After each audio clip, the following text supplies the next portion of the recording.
राम के भाई भरत, जिन पर सबसे कम चर्चा होती है, सबसे कम भरत पर बोला गया है। लक्ष्मण उनके साथ 24 घंटे रहते हैं। शत्रुघ्न पर तो कम ही बोला गया है, भरत पर सबसे कम बोला गया है। सरस्वती ने देवताओं के कहने पर मंथरा की बुद्धि फेर दी। सरस्वती ने देवताओं के कहने पर कैकेयी की बुद्धि फेर दी। लेकिन जब भरत ने कहा कि मैं भैया को वापस लेने जा रहा हूं, तो देवताओं में खलबली मच गई। बोले यार अभी तो गया है ये, और इसको लेने ही चल दिया, और राम भावुक भी है, इसके प्रेम में वापस ना आ जाएं। तो देवताओं ने सरस्वती को कहा कि तुम जरा बात कर दो। तो क्या कहती है सरस्वती? देवताओं से कहती है कि 1000 आंखें होने के बाद भी जिसको सुमेरु ना दिखता हो, तुम मूर्ख हो क्या? मोसो कहत भरत मति फेरी, मुझसे कहते हो भरत की मति फेर दूं? दुनिया में किसी की भी बुद्धि भ्रष्ट कर सकती हूं, भरत की बुद्धि भ्रष्ट नहीं होती मेरे करने से।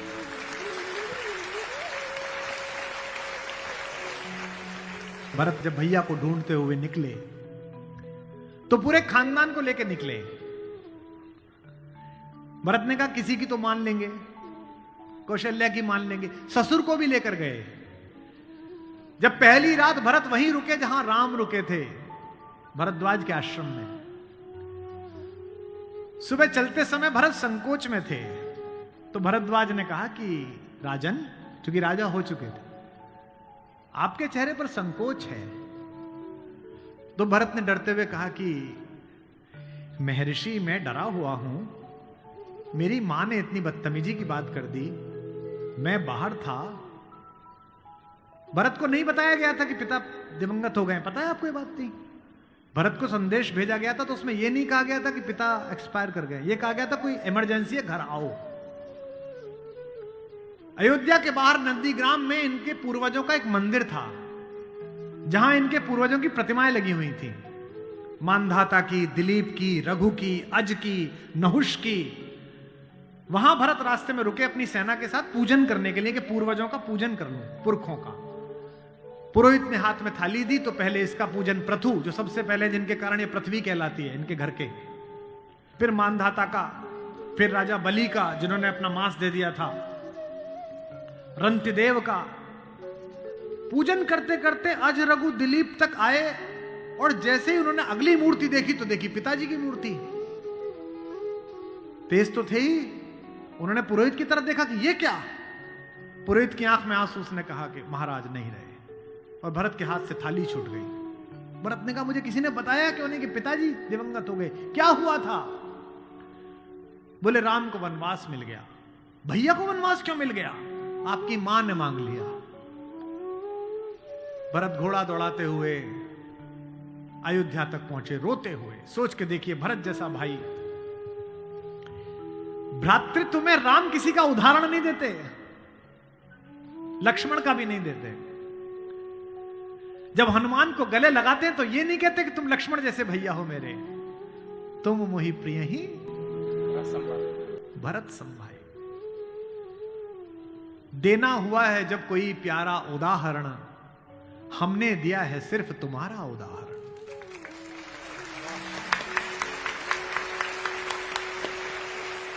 कि भरद्वाज से भरत ने पूछा कि भैया मुझे माफ तो कर देंगे ना, मैंने इतनी बड़ी गलती की, एक ऐसी गलती जो भरत ने की नहीं, उसके पश्चाताप में भरत, मां ने इतनी गलती की, मुझे माफ तो कर देंगे? भरद्वाज ने कहा हे राजन, मुझे पता नहीं कि तुम्हारे बड़े भाई तुम्हें कितना प्रेम करते हैं या नहीं, लेकिन जब वो यहां से जा रहे थे और सुबह के समय उन्होंने गंगा पार करने के लिए पुरोहित को बुलाकर स्वस्ति वाचन का मंत्र किया, तो बड़े खुश थे, प्रसन्न थे कि मैं वनवास पे जा रहा हूं, चेहरे पे मुस्कुराहट थी। लेकिन पुरोहित ने हाथ में जल दिया, और जैसे ही पुरोहित के मंत्रों के बीच में निकला कि जम्बूद्वीपे भरत खंडे, और जैसे ही भरत सुना, राम के हाथ से जल गिर गया और वो जमीन पर गिर पड़े और हाय भरत चिल्लाने लगे। इतना प्रेम तुम्हें राम करते हैं।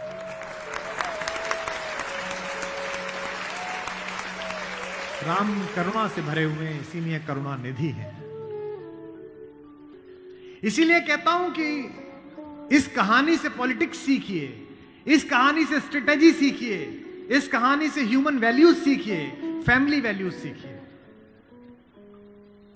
और जो राजनीति में लोग काम करते हैं उनसे भी अनुरोध है कि सदा जनता की भावनाएं ही सत्य नहीं होती। इस देश का पहला लोकतंत्र का मानक गढ़ा राम ने, जिसने कहा कि जनता ही सदैव सत्य नहीं है, नीति सत्य है। मैं इसको सिद्ध करके बताऊंगा अब आपको। जब राम जंगल गए तो सब दुखी थे, सब परेशान थे, हर आदमी उन्हें लौटाना चाहता था। अगर राम उसी दिन लौट आते तो सब खुश हो जाते, लेकिन राम ने जनमत का सम्मान नहीं किया, नीति का सम्मान किया। जब पहली बार चित्रकूट पहुंचे तो वन देवी उनका स्वागत करने के लिए आई। वन देवी ने पूछा कि आप मेरे यहां विश्राम करने आए हैं, मैं आपके लिए क्या कर सकती हूं। तो राम ने क्या मांगा होगा सोचो।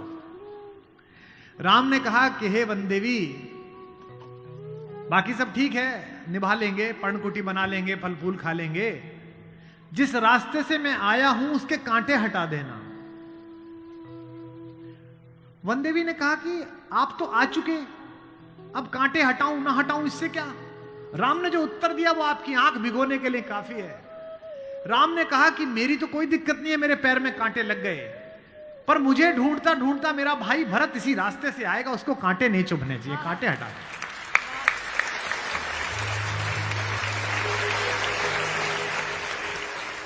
तो वन देवी को जिज्ञासा हुई। वन देवी ने कहा कि यथाज्ञा पयति महाराज, हे महाराज, आपने जो आज्ञा दी मैं कर दूंगी। एक छोटी सी मेरी जिज्ञासा है, क्या अयोध्या का राजा, अयोध्या की चतुरंगिणी सेनाओं का सेनापति, दशरथ का पुत्र, राम का छोटा भाई भरत इतना नाजुक है कि रास्ते में चलेगा तो उसके कांटे चुभ जाएंगे? राम ने कहा नहीं, वो तो वज्र के समान है, उसकी छाती से टूटकर तो इंद्र का वज्र टूट जाता है, ये कांटे उसे परेशान नहीं करेंगे। वन देवी ने कहा फिर क्यों हटा दूं? बोले परेशानी यह है कि जब उस रास्ते पर आएगा अगर एक कांटा भी चुभा तो उसका दिल यह सोचकर टूट जाएगा कि मेरे कारण मेरे भैया को इन कांटों को झेलना पड़ा है।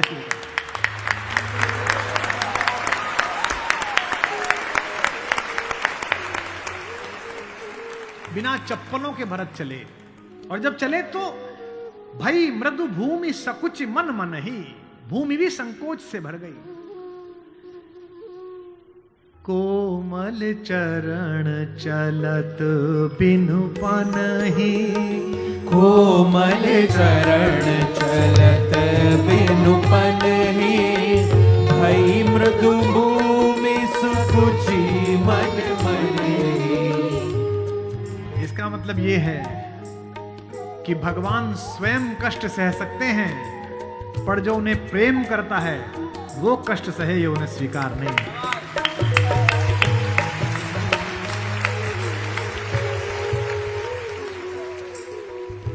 चित्रकूट में रात्रि का समय है, चांदनी खिली हुई है, चंद्रमा निकला हुआ है। ये वो पल था जहां से राम की कहानी पलट सकती थी। अगर दशरथ के अंधेरे कक्ष का एक निर्णय राम को इस जंगल तक लाया है मित्रों, तो आज इस पूर्णमासी के चांद के नीचे का राम का एक निर्णय राम को वापस अयोध्या ले जा सकता है या लंका ले जा सकता है। ये वो रात थी। मुझसे कोई पूछता है कि राम कथा की सबसे महत्वपूर्ण रात्रि कौन सी है, जिस दिन लक्ष्मण को मूर्छा आई वो भी महत्वपूर्ण नहीं थी, क्योंकि पता था कि बच जाएंगे। जिस दिन सीता का अपहरण हुआ वो रात्रि भी महत्वपूर्ण नहीं थी। यही रात महत्वपूर्ण थी, यही रात अंतिम, यही रात भारी, जिसमें भरत, शत्रुघ्न, तीनों माताएं, गुरु वशिष्ठ, ससुर साहब, सास, सब आए हैं कि बस राम लौट चलो। तदनंतर बैठी सभा उटज के आगे, नीले वितान के तले दीप बहु जागे। टकटकी लगाए नयन सुरों के थे वे, सब देख रहे थे। परिणाम उत्सुक उन भया तुरों के थे वे, वह चंद्रलोक था कहां चांदनी वैसी। प्रभु बोले गिरा गंभीर गूढ़ निधि जैसी। जब सबने खाना खा लिया, सबने पानी पी लिया, तब भगवान ने सबको बिठाकर पूछा। क्या सवाल पहला? भरत जैसे आदमी से, हे भरत भद्र अब कहो अभीप्सित अपना। इतनी दूर चल के आए हो, बताओ क्या चाहिए। सब सजग हो गए भंग हुआ ज्यों सपना। एक बात पूछी कि बेटा बताओ क्यों आए हो, तो क्या बोले भरत? हे आर्य रहा क्या भरत अभीप्सित अब भी। आप मुझसे पूछते हो कि मुझे क्या चाहिए? मुझे तो सब मिल गया भैया। इसी दिन के लिए तो मेरा जन्म हुआ था, पिताजी मर गए मेरे कारण, आप जंगल में बैठे हो मेरे कारण, सोने के आभूषण पहनने वाली मेरी भाभी एक वलकल पहने हुए मेरे कारण, जिसके सर पर अयोध्या का राजमुकुट होना चाहिए था उसके सिर पर जटाजूट है मेरे कारण। हे आर्य रहा क्या भरत अभीप्सित अब भी। मिल गया अकंटक राज्य उसे जब तब भी। पाया तुमने तरुतले अरण्य बसेरा, रह गया अभीप्सित शेष तदपि क्या मेरा। और मैं इसलिए भरत पर फिदा हूं कि भरत इतिहास का अकेला पात्र है जिसकी गलती नहीं है फिर भी प्रायश्चित कर रहा है।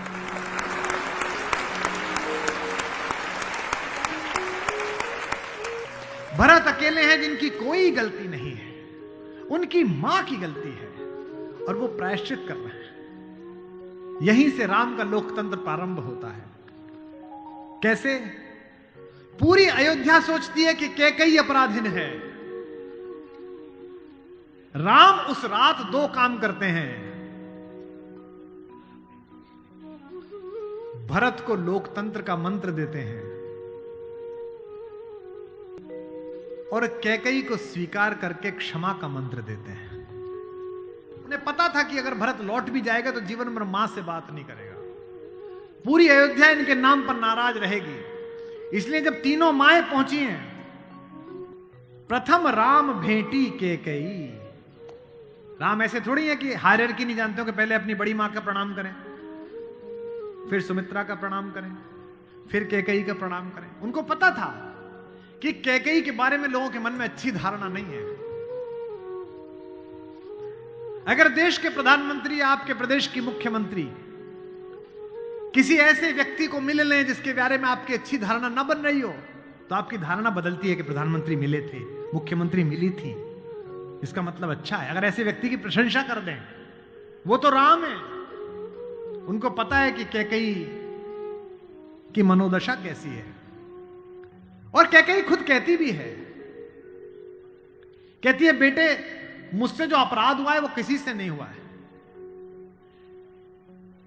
कहते आते थे अभी सभी नरदेही, माता न कुमाता पुत्र को पुत्र भले ही। पर हाय आज यह सुने विरुद्ध विधाता, है पुत्र पुत्र ही बनी कुमाता माता। क्या कहती हैं? युग युग तक चलती रहे कठोर कहानी, थी रघुकुल में भी एक अभागिन रानी। थूके मुझ पर त्रैलोक्य भले ही थूके, जो कोई कह सके कहे क्यों चूके। लेकिन एक बात मांगती हूं राम तेरे दरबार में, छीने न भरत का किंतु मातृपद मुझसे। रे राम दुहाई करूं और क्या तुझसे।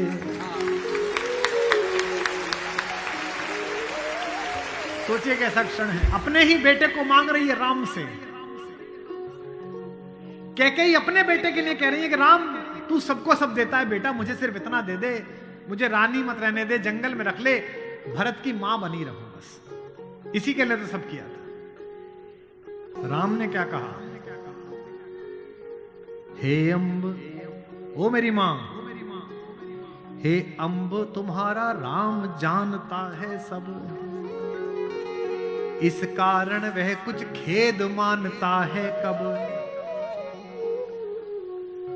फिर राम को याद दिलाया। कैकेयी ने कहा, बेटा तुझे याद है तू आधी रात उठ के भाग जाता था मेरा सपना देख के। कौशल्या से कहता कि मां मैंने छोटी मां का सपना देखा है, मुझे छोटी मां के पास छोड़ के आओ। और तुझे गोदी में लेके कौशल्या मेरा दरवाजा खटखटाती थी, अरे ओ कोयल, ये तेरा कोयल का बच्चा जाग गया और रो रहा है तेरे लिए। होने पर बहुधा अर्धरात्रि अंधेरी, होने पर बहुधा अर्धरात्रि अंधेरी,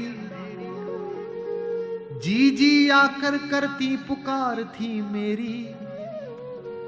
लो कुहुकुनी, ओ कोयल, लो कुहुकुनी तेरा कुहुक राम यह जागा।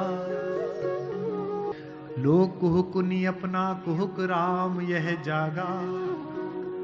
निज मंझली मां का स्वप्न देख उठ भागा।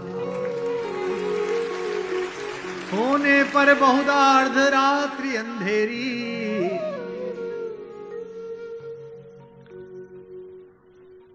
राम ने क्या कहा, मैं वही राम तू वही कैकेयी मेरी। कि 100 बार धन्य वह एक लाल की माई। कौन? 100 बार धन्य वह एक लाल की माई, जिस जननी ने है जना भरत सा भाई।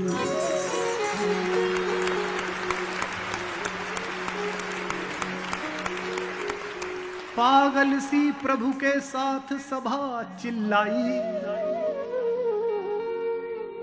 100 बार धन्य वह एक लाल की माई। 100 बार धन्य वह एक लाल की माई। 100 बार धन्य।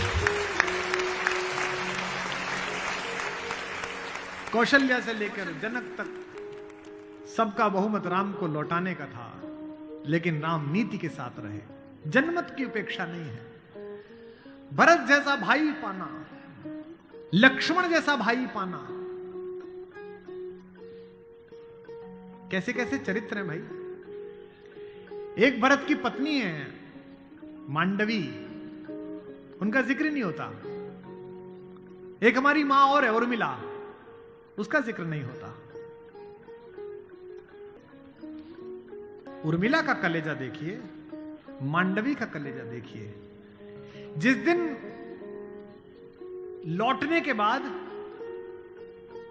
भरत ने राज्य संभाल लिया, भाई की पादुकाएं रखकर सिंहासन पर,